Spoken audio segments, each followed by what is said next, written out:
Hi friends, நம்ம சீரிஸோட next பார்ட்ல என்ன ஆக போகுது அப்படின்னு தான் இன்னைக்கு இந்த வீடியோல பார்க்க போறோம். நீஷுக்கு லின்யூ பத்தி அவங்க அங்கிள் சொல்லி எல்லா விஷயமும் தெரிஞ்சிருது. அத பத்தி தான் யோசிச்சு பார்த்துட்டு இருக்கா. லின்யூ எவ்வளவு கஷ்டப்பட்டிருக்கான், அது எதுவுமே தெரியாம நம்ம இருந்துட்டோமே அப்படின்னு யோசிச்சுட்டு இருக்கா. நம்ம நீஷுவோட அங்கிள் சொல்லிருக்காரு, லின்யூவோட அம்மாவை எந்த வீட்டு பையன் கொத்திட்டு போவான்னு அவ்வளவு பேரும் பாத்துட்டு இருந்தாங்க. அந்த அளவுக்கு அவங்க எல்லாருக்கும் செல்ல பொண்ணா இருந்தாங்க. ஆனா அவங்க சிம்பிளா ஒரு பையனை பார்த்து கல்யாணம் பண்ணிக்கிட்டாங்க. அந்த பையன் இவ்வளவு மோட்டிவேட்டிங்கா இருக்கிறது அந்த ஃபேமிலிலே இருக்க நிறைய பேருக்கு பிடிக்கவே இல்ல. அதனால ஏதேதோ பிளான் எல்லாம் பண்ணி லின்யூவோட அப்பாவையும் அம்மாவையும் வேற ஒரு கண்ட்ரி காமிச்சிட்டாங்க. அந்த இடத்துல ஒரு பிரச்சனை நடந்தப்போ அதுல திடீர்னு லின்யூவோட அப்பாக்கு அடிபட்டுருச்சு.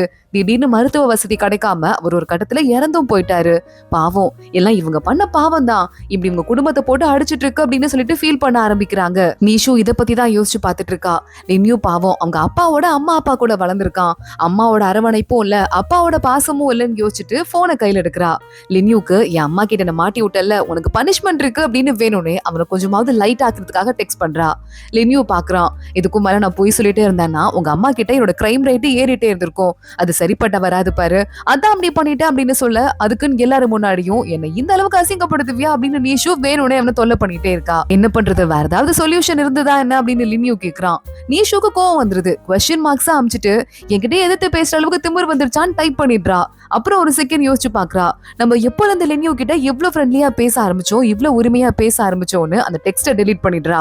அதுக்குள்ள லின்யூ நான் பண்ணதான் தப்பு, சாரி அப்படின்னு அவளுக்கு ரிப்ளை பண்ணிட்டு இருக்கான். நீஷுக்கு வந்த டென்ஷன்லாம் மறுபடியும் போயிட்டு சிரிக்க ஆரம்பிக்கிறா. நான் உன்னை மன்னிக்கணும்னா நம்ம ரெண்டு பேரும் போய் மானுக்கு சாப்பாடு போடணும், இப்ப போலாமா அப்படின்னு கேட்டுட்டு இருக்கா. கிளம்பு அப்படின்னு சொல்லிட்டு லின்யூ அங்க இருந்து கிளம்ப ஆரம்பிக்கிறான். நீஷு இப்ப லவ் மேட்டர் வேற வீட்டுக்கு தெரிஞ்சிருச்சு. திருட்டுத்தனமா யாரும் பார்க்காத மாதிரி நைட்டு நேரத்துல வெளியே வர ட்ரை பண்றா. பார்த்தா வாசல் கிட்டயே நிறைய ஃபயர் ஒர்க்ஸ் எல்லாம் வச்சிருக்காங்க. இந்த பட்டாசுலாம் எடுத்துட்டு போனா இன்னும் ஜாலியா இருக்குமே அப்படின்னு பாக்கெட்ல எவ்வளவு பத்துதோ அந்த அளவுக்கு எடுத்துட்டு மானுக்கு சாப்பாடு கொடுக்கறதுக்கு ஒரு குட்டி கூடையிலும் கேரட்ஸ் எல்லாம் ரெடி பண்ணிக்கிறா. வெளியே லின்யூ வெயிட் பண்ணிட்டு இருக்கான். சாப்பாடு கூட ரெடி பண்ணிட்டியா அப்படின்னு அவளை கூட்டிட்டு போயிட்டு இருக்கான். ஆமா, பின்ன ரெடி பண்ணாம வருவேனா அப்படின்னு நீஷு அவன் கூட பேசிட்டே போயிட்டு இருக்கா. கொஞ்ச தூரம் இங்க போனதுமே அங்க ஒரு பெரிய மானை கூட்டிட்டு வராங்க.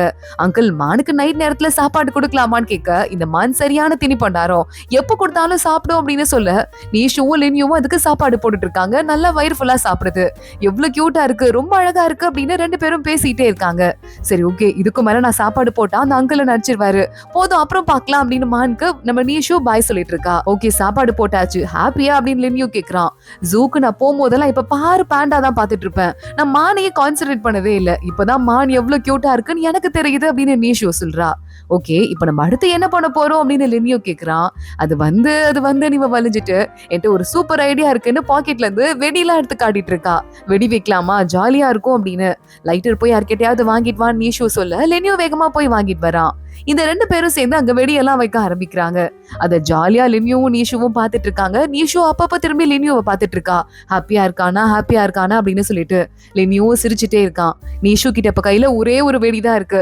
இந்த புஸ்வானத்தை நம்ம வச்சுட்டோம்னு வச்சுக்கோயேன், அப்புறமா நம்ம கிளம்பிடலாம், இதான் நான் உனக்கு கொடுக்குற பேமெண்ட், எனக்கு நீ சொல்லி கொடுத்தல அதுக்காக பேமெண்ட் ஓகே தானே அப்படின்னு நீஷு கேட்டுட்டு இருக்கா. லின்யூ பாக்குறான். அத கையில வாங்கி வச்சுட்டு கிளம்பலாம் அப்படின்னு சொல்றான். அந்த பத்த வைக்கலையா அப்படின்னு கேட்க, இது பேமெண்ட் நீ தானே சொன்ன, பேமெண்ட்டை என்ன பண்றது நான் தான் முடிவு பண்ணும், இது ஒரு சுவீனியரா நானே வச்சுக்கலான் இருக்கேன் அப்படின்னு சொல்லிட்டு அங்கிருந்து கிளம்புறான். நீஷு பின்னாடியே ஓடிட்டு இருக்கா. ரெண்டு பேரும் நடந்து போயிட்டு இருக்கும் போதே நீஷுக்கு தம்பி மெசேஜ் பண்றான். அக்கா, எங்க கிளம்பி ஓடி போயிருக்க, அந்த பையன் கூட தானே சுத்த போயிருக்க, நான் ஒரு ரூம்க்கு வந்து ஏமாந்துட்டேன் தெரியுமா அப்படின்னு சொல்லிட்டு இருக்கான். நீ வேற பட்டாசை வேற திட்டிட்டு போயிருக்க, இதுக்கெல்லாம் நான் சும்மா விட மாட்டேன், அந்த பையன் தான் லின்யூ இருக்கான்ல அவனை நான் சேலஞ்ச் பண்றேன் அப்படின்னு டெக்ஸ்ட் பண்றான். நீஷு சிரிக்கிறா, இந்த மெசேஜ பாரு அப்படின்னு. லின்யூ எட்டி பாக்குறான். அவனுக்கே இது கொஞ்சம் காமெடியா தான் இருக்கு. என்ன சேலஞ்சா கேளு அப்படின்னு லின்யூ சொல்லிட்டு இருக்கான். உடனே வந்துட்டு நீஷுவும் கேட்க, உடனே தம்பி சொல்லிட்டு இருக்கான், அதுவா நாளைக்கு ஸ்கீயிங் போறோம்ல, ஸ்கீயிங் சேலஞ்ச் யாரு வின் பண்றான்னு பாக்கலாம் அப்படின்னு டெக்ஸ்ட் பண்றான். உடனே நம்ம லின்யூ பக்கத்துல வந்துட்டு போன்ல அவனவே வாய்ஸ் நோட் ஓபன் பண்ணி ஓகே சேலஞ்ச் அக்செப்டட் அப்படின்னு சொல்லிட்டு இருக்கான். நீஷுக்கே லைட்டா வெக்கமா தான் இருக்கு. இங்க தம்பி பாத்துட்டு இருக்கான். இவ போனை கூட யூஸ் பண்றதுக்கு பெர்மிஷன் கொடுத்துட்டா, சரியான புஷ் ஓவரா இருக்காளே அப்படின்னு ஃபீல் பண்ணிட்டு இருக்கான். நீஷு உள்ள போலான்னு வீட்டுக்குள்ள வர ட்ரை பண்ண, அடுத்து இன்னொரு குட்டி பொம்மைய பணியில செஞ்சு வச்சிட்டு இருக்கான் லின்யூ. ஏற்கனவே ஒரு பையன் பொம்மை, இப்போ ஒரு பொண்ணு பொம்மை இருக்கு ஸ்கீயிங் பண்ற மாதிரி. உன் கையில திறமையே இருக்கு போல அப்படின்னு நீஷு சொல்லிட்டு இருக்கா. ரொம்ப மைன்யூட்டான வேலையெல்லாம் பண்றதுக்கு என் கை ட்ரெயின் ஆயிருக்கு அப்படின்னு லின்யூ சொல்லதும் இவனுக்கு ஒரு மாதிரி ஆயிடுச்சு. சர்ஜரி எல்லாம் பண்ண முடியாதுல்ல, அதை பத்தி பேச வேணான்னு, நீ ஹாப்பியா அப்படின்னு கேக்குறா. ரொம்ப ஹாப்பி அப்படின்னு லின்யூ சொன்னதும் அப்ப நான் போயிட்டு வரேன், நாளைக்கு இன்னொரு பொம்மையோட பாக்கலாம் அப்படின்னு அங்க இருந்து கிளம்பிடுறா. நீஷு போயிட்டு அதே பால்கனில ஜோடியா 2 பொம்மையும் வச்சுட்டு அவனுக்கு பாய் சொல்லிட்டு வெயிட் பண்ணிருக்கா. அடுத்து டைம் அப்படியே ஓடிக்கிட்டே இருக்கு. அடுத்த நாள் காலையில இங்க நீஷுவோட வீட்டுல அத்தை, மாமா, அப்புறம் அவங்க அம்மா 3 பேரும் ஒண்ணா உட்காந்துட்டு எங்க பிள்ளைங்களை காணோம்னு கேட்க அங்கிள் பாக்குறாரு. இன்னைக்கு லின்யூக்கும் நம்ம தம்பி இருக்கான்ல, அவனுக்கும் ஏதோ போட்டியா, அதனால 2 பேரும் காலையில கிளம்பிட்டாங்க அப்படின்னு சொல்லிட்டு இருக்க. போட்டியா, இதெல்லாம் தேவையா அப்படின்னு சொல்லிட்டு இவங்க 2 பேரும் பேசிட்டு இருக்காங்க. நீஷுவோட அம்மா, இன்னைக்கு உங்க ஜோடிக்கு நடுவுல நான் குறுக்க வரதுக்கு எனக்கு விருப்பம் இல்ல, நான் தனியா போயிட்டு லின்யூவோட அம்மாவை பாக்கலான் இருக்கேன்னு சொல்ல அவங்க 2 பேரும் போயிட்டு வான்னு சொல்லிட்டு இருக்காங்க. இங்க ஒரு பக்கம் நீஷு, தம்பி, அப்புறம் லின்யூ 3 பேரும் வந்துடுறாங்க. லின்யூ சொல்றான், மேல ஒரு கெஃபே இருக்கு பாரு, அங்க இருந்து இந்த வியூ ஒட்டு மொத்தமா சூப்பரா தெரியும், போலாமா அப்படின்னு கேட்டுட்டு இருக்கான். சரி ஓகே போலாம் அப்படின்னு 3 பேரும் கெஃபேக்கு போயிடுறாங்க. இந்த இடம் எவ்வளவு சூப்பரா இருக்கு, இன்னைக்கு நான் ஜெயிச்சு காட்ட போறேன் அப்படின்னு தம்பி வேற கத்திட்டு இருக்கான். நீஷு லின்யூவை தனியா கூட்டு போறதுக்கு ட்ரை பண்றா. அக்கா நீ என்ன அவன் கூட போற, ஏன் கூட வான்னு தம்பி மறுபடியும் போட்டி போட்டு கெஃபேக்குள்ள வந்துடுறான். ஆளுக்கு ஒரு மேப் வச்சிட்டு இருக்காங்க. இதான் என் கேம் பிளான் அப்படின்னு சொல்லிட்டு. என்னது இது, அவனோட நீ ரொம்ப ஆர்வமா இருக்குன்னு லின்யூவை நீஷு கலாய்க்க ஆரம்பிக்கிறா. நான் போய் வெளியே போட்டோ எடுத்துட்டு வரேன் அவங்க வந்து கிளம்புறா. இங்க தம்பியும் நம்ம லின்யூவும் பேசிட்டு இருக்காங்க. தம்பி சொல்லிட்டு இருக்கான், அம்மா அந்த போட்டியில நீங்க தோத்து போயிட்டீங்கன்னா என் அக்கா பின்னாடி வரது ஸ்டாப் பண்ணிடுவீங்களா என்ன அப்படின்னு கேட்க லின்யூ பாக்குறான். இந்த போட்டிக்கும் அவளுக்கு நடுவுல என்ன சம்பந்தம் இருக்கு, நான் அவளை அப்ரோச் பண்றத, அவளை என் கேர்ள் ஃப்ரெண்டா கேட்கறதுக்கு நான் ட்ரை பண்றத என்ன ஆனாலும் நிறுத்த மாட்டேன். உன் அக்காக்கு இது தெரிஞ்சா என்ன ஆகும் அப்படின்னு கேட்க, தயவு செஞ்சு அக்கா கிட்ட சொல்லிடாதீங்க, சும்மா ஒரு ஜோக்குக்கு சொல்ல போனேன், இல்லனா அவன் அடிச்சு நவுத்திடுவான்னு சொல்ல. அப்படியா, உன் அக்கா அப்படி அடிப்பாளா அப்படின்னு லின்யூ கேக்குறான். இல்ல சும்மா சொன்னேன், ரொம்ப சாஃப்டான நல்ல பொண்ணு, அவளுக்கு அடிக்கிறதுனா என்னன்னே தெரியாது அப்படின்னு அக்காக்கு நல்ல பேரை சேர்த்திட்டு இருக்கான் தம்பி. லின்யூ இதெல்லாம் பார்த்து சிரிச்சிட்டு இருக்கான். பார்த்தா அங்க பக்கத்துல இந்த மினின்னு சொல்லிட்டு ஒரு பொண்ணு இருந்தால, சுபாங்கோட டீம்ல உட்காந்துருக்க பொண்ணு, அவ அங்கதான் உட்காந்துட்டு இருக்கா. அது எல்லாத்தையும் காதுல வாங்கிடுறா. இவங்க பேசி முடிச்சுட்டு அங்க இருந்து கிளம்பி போக, என்னது இவங்கதான் லவ் பண்ண ட்ரை பண்றானா, அப்ப அந்த பையன் பாய் ஃப்ரெண்ட் இல்லையா, என்ன நடக்குது அப்படின்னு சொல்லிட்டு மனசுக்குள்ள யோசிக்க ஆரம்பிக்கிறா. இங்க லின்யூவும் தம்பியும் பக்கத்துல நிக்க நீஷு போட்டிய ஆரம்பிச்சு வைக்கிறா. இன்னைக்கு நடக்க போறது நீஷு கப்ப வின் பண்ண போறது யாரு அப்படிங்கறத இன்னும் கொஞ்ச நேரத்துல நம்ம பார்க்க போறோம். போட்டி ஸ்டார்ட் ஆக போகுது. 3, 2, 1 அப்படின்னு சொல்லிட்டு அவ ஆரம்பிச்சு வைக்க 2 பேரும் ஸ்டார்ட் பண்றாங்க. மின்னல் வேகத்துல மாறி போறத நம்ம நீஷு நின்னு வீடியோ கூட எடுத்துட்டு இருக்கா. ஒரு கட்டத்துல போட்டி முடியுது. நீஷு வேகமா பக்கத்துல ஓடி வரா. யாரு வின் பண்ணது அப்படின்னு கேட்டுட்டு இருக்கா. உடனே லின்யூ, நான் தான் ஜஸ்ட் மிஸ்ல வந்து வின் பண்ணிட்டேன், இல்லன்னு வச்சுக்கே உன் தம்பி ஜெயிச்சிருப்பான்னு சொல்ல. இல்ல நீங்க நிறைய மார்ஜின்ல தான் வின் பண்ணீங்க, என்ன காப்பாத்தலாம் வேணாம், நான் ஒரு 3 இயர்ஸா பிராக்டிஸே பண்ணல, அதனால தான் என்னால வின் பண்ண முடியல, அடுத்த வருஷம் வரேன் அப்ப பாத்துக்கலாம்னு சொல்ல. எப்ப வந்தாலும் நான் ரெடியா இருக்கேன் அப்படின்னு லின்யூ சொல்லிட்டு இருக்கான். நீஷு பாத்துட்டு இருக்கா. இந்த வீடியோ பாருங்க, 2 பேரும் சூப்பரா மாறி ஒர்க் அவுட் பண்ணிருக்கீங்க, எனக்கும் இந்த பிளாக் லைன்ல போகணும்னு ஆசையா இருக்குன்னு சொல்ல. அக்கா அதுக்கு முதல்ல நீ கிரீன் லைனை முடிச்சிட்டு அப்புறமா ப்ளூ லைனை முடிச்சிட்டு அப்புறம் தான் நீ அதுக்கெல்லாம் போகணும், அதுக்கெல்லாம் இன்னொரு சில பல வருஷங்கள் ஆகும் அப்படின்னு கலாய்க்கிறான். தலையிலேயே அடிச்சிட்டு இருக்கா. இங்க பாரு, ஓவரா அக்காட்ட வாய் பேசாத அப்படின்னு. உன்னை பத்தி நல்ல விதமா நான் 4 வார்த்தை லின்யூ கிட்ட சொல்லிட்டு வந்துட்டு இருக்கேன், நீ இதுக்கு என்ன அடிக்கிறேன்னு அவன் கலாய்க்க, என்ன நீ கண்டிப்பா கலாய்ச்சுதான் இருப்ப அப்படின்னு நீஷு சொல்லிட்டு இருக்கா. சரி, நீங்க 2 பேரும் ஏற்கனவே அட்வான்ஸ் லெவல்ல இருக்கீங்க, நீங்க 2 பேரும் போய் பிளாக் லெவல்ல பிராக்டிஸ் பண்ணீங்க, நான் மட்டும் ப்ளூ லெவலுக்கு போய் பிராக்டிஸ் பண்றேன்னு நீஷு சொல்றா. லின்யூ, அதெல்லாம் நான் அப்புறம் பாத்துக்கிறேன், இன்னைக்கு கண்டிப்பா நான் உன் கூட தான் வருவேன் அப்படின்னு சொல்லிடுறான். நீஷு வெக்கப்பட்டு சிரிக்க ஆரம்பிக்கிறா. நீஷுவை தம்பி தனியா கூட்டு வந்துட்டு, அக்கா பல்ல காட்டிட்டே இருக்காத, இப்பதான் என் வாழ்க்கையிலே ஃபர்ஸ்ட் ஒரு பையனை புடிச்சு வந்து பழக ஆரம்பிக்கிறேன் அப்படின்னு வெக்கப்பட்டே பேசு, அப்பதான் எந்த பையனா இருந்தாலும் கொஞ்சம் கொஞ்சமா கரெக்ட் ஆவான்னு சொல்ல. நீ போய் உன் வேலையை பாரு, மத்ததெல்லாம் நான் பாத்துக்கிறேன் அப்படின்னு சொல்லிட்டு நீஷு அங்க இருந்து லின்யூவோட கிளம்பிடுறா. லின்யூவும் நீஷுவும் அங்க இருந்து போயிட்டு இருக்காங்க. நான் தோத்துருக்கணுமா, உன் தம்பியை வின் பண்ண விட்டுக்கணுமா அப்படின்னு லின்யூ கேக்குறான். அதனாலேயே யாரு வின் பண்ணா என்ன நீஷு சொல்ல. இல்ல, நான் அவனை வின் பண்ண உள்ளான் தான் இருந்தேன், அப்போதான் ஞாபகம் வந்துச்சு இந்த கப்பு பேர் என்னன்னு, நீஷு கப்பு அப்படின்னு சொல்லிட்டு தானே நீ போட்டியை ஸ்டார்ட் பண்ண, நீஷு கப்பை என்ன தவிர வேற யாரும் வின் பண்ண கூடாது, அதான் நான் ஜெயிச்சிட்டேன்னு சொல்ல. நீஷு வெக்கப்பட்டு சிரிக்க ஆரம்பிக்கிறா. இங்க நீஷுவோட அம்மா லின்யூவோட அம்மா 2 பேரும் மீட் பண்ணிட்டு இருக்காங்க. லின்யூ ரொம்ப நல்ல பையன், நீங்க அவனை பத்தி எந்த விதத்திலயும் கவலைப்பட வேண்டாம்னு அவங்க அம்மா சொல்ல. பார்த்தாலே தெரியுது ரொம்ப நல்ல கேரக்டர் இருக்கு அந்த பையனுக்கு, பர்சனாலிட்டி பக்காவா இருக்கு. பிள்ளைங்க அவங்க 2 பேரும் ஏதோ பண்ணிட்டு போறாங்க, நம்ம அவங்க வேலையில தலையிடாம அவங்கள சைட்ல இருந்து சப்போர்ட் பண்ணலாம், எனக்கு அதுல எந்த பிரச்சனையும் இல்ல அப்படின்னு நீஷுவோட அம்மா சொல்றாங்க.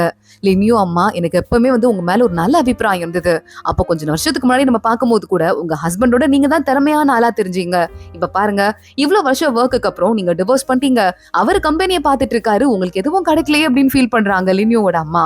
நீஷுவோட அம்மா, அப்படி யாரும் சொல்லிடக்கூடாதுன்னு தான் சொத்துல பாதி வாங்கிட்டு தான் வந்தேன், என் உழைப்பு என்கிட்ட தான் இருக்குன்னு சொல்ல. இந்த மாதிரி சில வார்த்தைகள் தான் எனக்கு நெஞ்சுக்கு இதமா இருக்குன்னு லின்யூ அம்மா சிரிக்கிறாங்க. லின்யூ அம்மா மறுபடியும் வீட்டுக்கு வராங்க. நீஷு வந்துட்டு பிராக்டிஸ் பண்ண ஆரம்பிக்கிறா வெறும் தரையிலே நின்னுட்டு. எப்படி நாளைக்கு போய் காம்படிஷன்ல கலந்துக்கிறதுன்னு. அவங்க அம்மா உள்ள வந்துட்டு, இன்னைக்குதான் லின்யூ அம்மாவை பாத்துட்டு வந்தேன், சும்மா பேசிட்டு இருந்தோம்னு சொல்ல, அம்மா என்ன பத்தி ஏதாவது சொன்னாங்களா அப்படின்னு நீஷு கேக்குறா. எப்படி எங்களுக்கு பர்சனலா பேசிக்கிறதுக்கு வேற டாபிக்கே இருக்காதா என்ன, நாங்க கேஷுவலா பேசிட்டு இருந்தோம் அவங்க அம்மா சொல்லிடுறாங்க. நான் வந்துட்டு ஒரு முக்கியமான விஷயம் பேசணும்னு சொல்லிட்டு இந்த கார்டன் போடுற ஐடியா இருக்குல்ல, அத பத்தி அவங்க அம்மா கிட்ட ஐடியா கேக்குறா. அவங்க அம்மாவும் சில பல அவங்களுக்கு தெரிஞ்ச நிறைய ஐடியாஸ கொடுத்துட்டு இருக்காங்க. பரவாயில்லடி, உன் அப்பாவோட நீ காசு எப்படி மிச்சம் பண்ணணும்னு யோசிக்கிற பாரு, இப்பவே உனக்கு அடுத்த அந்த கம்பெனி எடுத்து நடத்துற தகுதி வந்த மாதிரி இருக்குன்னு அவங்க அம்மா சொல்ல, அம்மா கலாய்க்காதீங்கம்மா, அப்பா ஏற்கனவே அவர் ரிலீஸ் பண்ண வேண்டிய ஃபண்ட் எல்லாம் இன்னும் ரிலீஸ் பண்ணவே இல்லையா, அது தெரிஞ்சு எனக்கு ஏற்கனவே ஆக்வர்டா இருந்தது தெரியுமா அப்படின்னு சொல்லிட்டு இருக்க. அவர் ஏன் இப்படி பண்றாருன்னு எனக்கு தெரியவே இல்ல. முதல்ல இந்த போட்டோ வாலடைல் கம்பெனி இருக்குல்ல, அதுல நாங்க 2 பேரும் ஒன்னா இருந்தப்போ அதுல இன்வெஸ்ட் பண்ணுங்கன்னு சொன்னேன். ஆனா அவர் கேட்கவே இல்ல. ஆனா அதுக்கப்புறம் இந்த கம்பெனி பெரிய பூம் ஆயிடுச்சு.